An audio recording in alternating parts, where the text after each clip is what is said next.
What's up, ladies and gents, boys and girls? This is Kane from DJVB, and this video is just to finally announce and show you guys that we have put up some free samples for the Box Video Mapping Toolkit version 2. These are obviously very long awaited samples that a lot of you want to try it out first and see how the product works and just get to know video mapping. You don't want to fork out up front for the whole thing, so you just want to try one. Now you can download one clip from the 38. It has my logo in it, but you can still get the job done, and it gives you a good idea as to whether you want to actually buy it. And there's going to be free samples coming as well for all the different types of structures, so you can try all that out before you have a look at this product. So let's jump straight in, and what I'm going to do is show you guys how you can put your logo into a cube without using After Effects. You can do it all in Resolume, and you can map using two different styles of mapping, one for the pixel map content and one for your logo, to still have everything show up beautifully the way it was intended. So what is on display at the moment is the pixel map just here. I better quickly explain it, real summary, just because we've covered this before. Look at the other tutorials if you're wondering what I'm on about. So it is pre-rendered video projection mapping content for cubes. That is what this stuff is, and this, what we're looking at here, is just an image file. It's a single frame that gives you an sort of an indicator as to how you'd map the faces. So it's 4K, which is 3840 by 2160. Each of the faces or facets on the cube are 1080 by 1080, so it's pure and simple, very easy to remember. And at the top you see these little arrows, that's letting you know this is the top, and that line underneath the text there, it shows you that that's the bottom, just so you know which way's up, because what you've got to do is map this, the corners A, B, C and D, into the same orientation that you see down here. So if I just quickly bring that up large scale, this face here, let's go for the X minus. This needs to go, for this clip or for this setup, it needs to go, in the real world, it needs to be pinned like this. So this is the top, and it needs to go da da da da.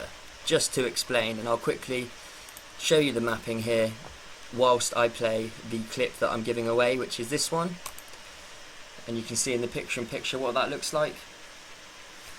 Now this has my logo thrown in as a sort of dummy object, but I have also included in this free sample a foreground layer which has nothing inside, and that looks like this, so no logo at all. And also a background layer, which means you can sandwich your logo in between these two clips using two different types of mapping and have your logo inside the cube very nice and beautifully. And you can do it without having to render your logo out. You can actually use text in Resolume, which is what these clips here are, which I'll go into very shortly. That's a tutorial available from a guy called DocOptic, by the way. I just want to give him credit, and I'll put a link in the description. So let's have a look at the mapping. I'll put the pixel map back up, so we go to the advanced output and input selection. As you can see, front, X, Y and Z, they're taking all from the relevant places.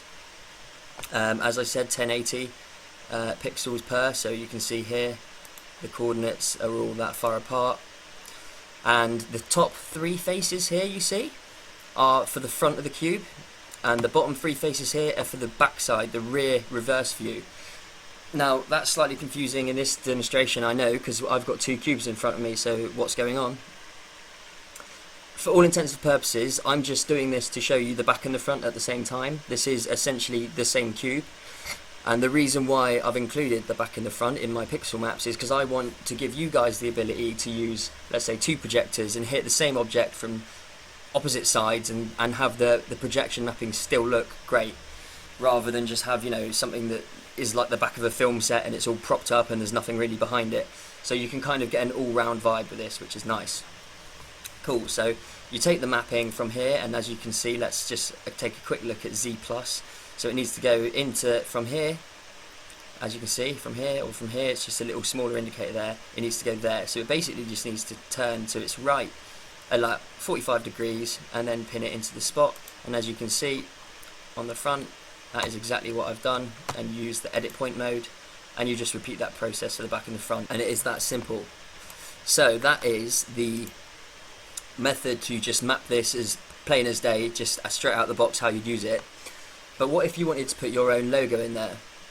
So I'll quickly show you how to do that. Now we're using pixel map content here, as you can see. So there's all the faces are unwrapped essentially in a process that was done in After Effects using the toolkit. So if I was to just get some text, let's say something like this, get height, and try and put this on the cube, as you can see in my picture-in-picture, it's awful because we've got mixed media here. We've got two different types of mapping. We've got pixel map content, and we've got content that's just straight up raw perspective, you know, on the top. So if you can't mix two different styles of content and expect it to look correct, we need to map layer 2 basically separately, and we need to try and do it in a way that matches the distortion. How do you do that, Kane? Well, this is how. This is the perspective from the, sorry, I've scaled this layer up. This is the perspective. This is just a frame I've rendered. This is the original perspective out of the program before it became this. Okay, so this is what I've basically unwrapped into this using Box Mapping Toolkit.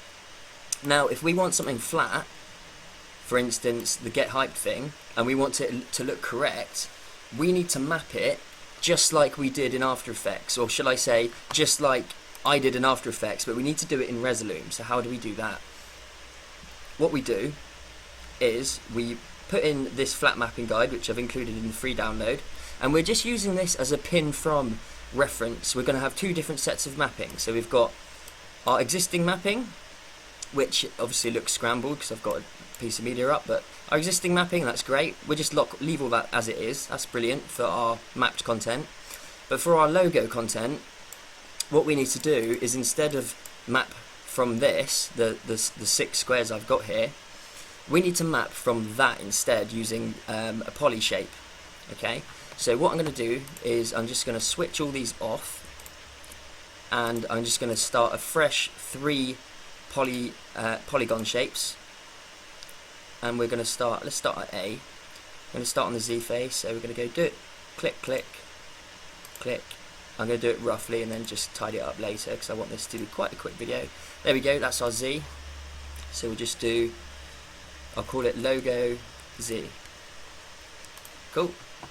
And in the output transformation, what we want to do is just put it in exactly the same place as it was before, which is front Z. So we just basically want to stick it there. So what we can do is just do 1, 2, 3, and 4. Okay, and then the same again, and we want to go new polygon, and we want to go, we'll start at A again. We're going to do the X minus face now, so we're going to go A, B, C, sorry, D. I really should have changed the order so it worked clockwise, shouldn't I?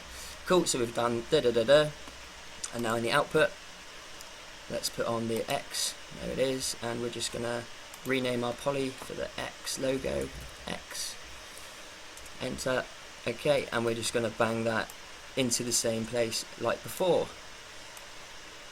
And obviously the orientations are already pretty much there because it's we're mapping from basically the same shape. We're just slightly adjusting for the parallax of the like where the projector and the viewer are.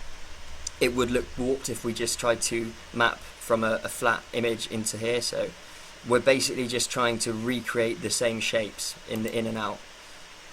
Okay, so finally we'll do one more for the Y, and we'll go start at A again. 1, 2, 3, 4. Cool, and we'll call that logo Y output, and then just like before, let's put on the front Y face so I can just quickly chop it into the so I can quickly throw it into the position of my existing mapping, because the output mapping is exactly the same. It's just the input mapping that's different because we're just using 2 different types of media. Okay, it's very rough, guys, but just for showing you guys what I'm on about, that'll do. Okay, so we've now mapped from using polys, we've mapped it in, and we've got this new type of mapping, but we don't want it to take the composition because it's going to try and take that as well. So we're just going to set it now, input source, to take layer 2. That's the middle layer where all my text and things like that are, so we'll tell it to take layer 2. And we've also, just remember, all our existing mapping, we don't really want it to take the logo because obviously, if you remember, it looked awful, so we're going to tell that now to take layer 3, which is the top layer. So they're only taking their respective content that they're mapped for. The mapping is, suitable for. So save this now. And now if you look and I play, I'll tell you what I'll do, I'll just play a logo on its own. You can see, from the camera's perspective, it looks like it belongs there. And if we were to play, for instance, the foreground clip I told you guys about earlier, that is also playing correctly for its mapping.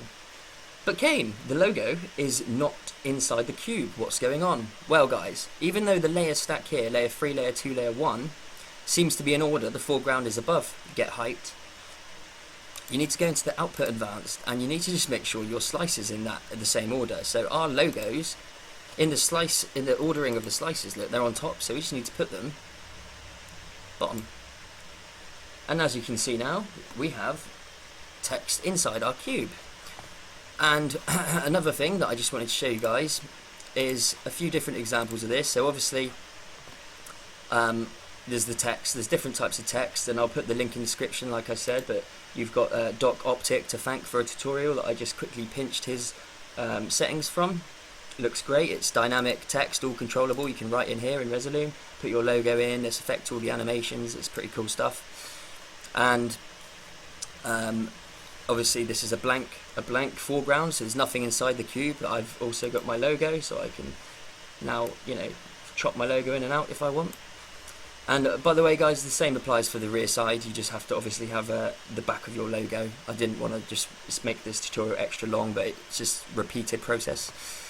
What other example? I did a burger. If you've got, I don't know, a fast food joint, suddenly you're opening the new hottest kebab shop in Bristol, and you want to put your newest burger on display, by all means you could do this. You'd be a bit of a nutter to use projection mapping to advertise a kebab shop, but hey, that sounds like me.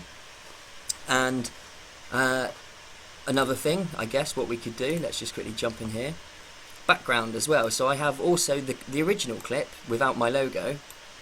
What we can actually do, just to really set this scene, is we can have another layer and put the background behind, so there's actually glass sides behind the logo.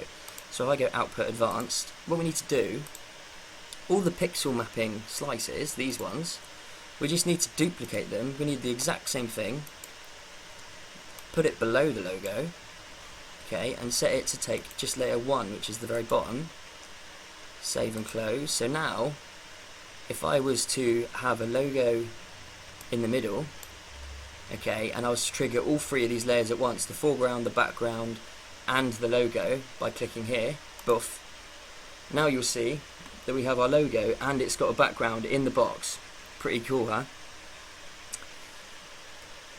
And of course, if you wanted to stick that logo into the rear cube, or what you'd have to do is just do the same thing, but use, which I've also included, the reverse helper, which is this one, okay? There it is. So that's pretty much it, guys. I'm sure there's a lot more that I could cover in this, but I just wanted to brush upon things that we've already briefly spoke about. In the next tutorial, I will be doing an awful lot of explaining how to set up things like layer cake and all the pre-rendered structures, because I've got 3 samples for each of those, so stay tuned and look out for those. Happy mixing, and thank you guys. It's Kane from DJVB. Come check us out.